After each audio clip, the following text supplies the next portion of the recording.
Ξέρετε ότι η Γεωργία κατέχει το παγκόσμιο ρεκόρ στο χτιματολόγιο, ολοκληρώνοντας μεταβίβαση και εκεί τίτλο σε 15 λεπτά μέσω blockchain. Την ίδια ώρα στην Κύπρο το 2026 ένας αγοραστής χρειάζεται 3 μήνες μόνο για το χτιματολόγιο.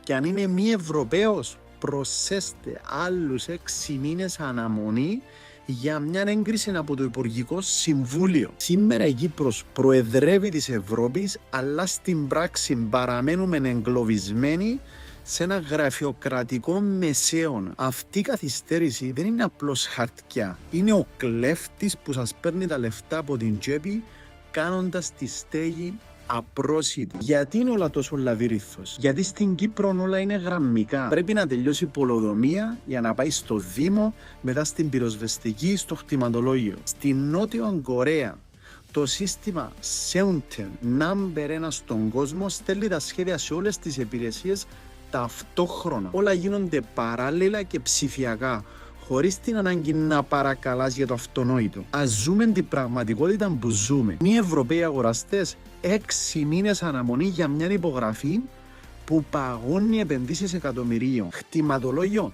3 μήνες για μια απλή μεταβίβαση. Τίτλοι ιδιοκτησίας, μια οδύσσια ετών μετά την αποπεράτωση του έργου. Κάθε μέρα καθυστέρηση σημαίνει επιτόκια και αυξήσεις στο κόστος. Η γραφειοκρατία στην Κύπρο λειτουργεί ως κρυφός φόρος 20% που μετακυλείται στον αγοραστή. Όταν η ζήτηση τρέχει και το κράτος κολοσιεργεί, οι τιμές θα παραμείνουν στο Θεό. Δεν χρειάζεται να ανακαλύψουμε τον τροχό, αρκεί να δούμε τι κάνουν οι άλλοι. Εστονία κατέχει τον Guinness World Record στη ψηφιακή διακυβέρνηση. Οι άδειες οικοδομής βγαίνουν 100% online σε 30 μέρες. Αυστρία, το 60% των κατοίκων ζει σε κοινωνική στέγη υψηλής ποιότητας. Το κράτος είναι παίχτης, όχι θεατής. Δανία, αν το δημόσιο δεν απαντήσει σε 30 μέρες, η άδεια θεωρείται αυτόματα εγκεκριμένη. Silent approval. Η ηρωνία της Κυπριακής Προεδρίας 2020. Είναι δυνατόν να είμαστε της Ευρωπαϊκής Ένωσης και να έχουμε τις πιο αργές υπηρεσίες στην περιοχή? Πώς θα πείσουμε τους εταίρους μας για ψηφιακή μετάβαση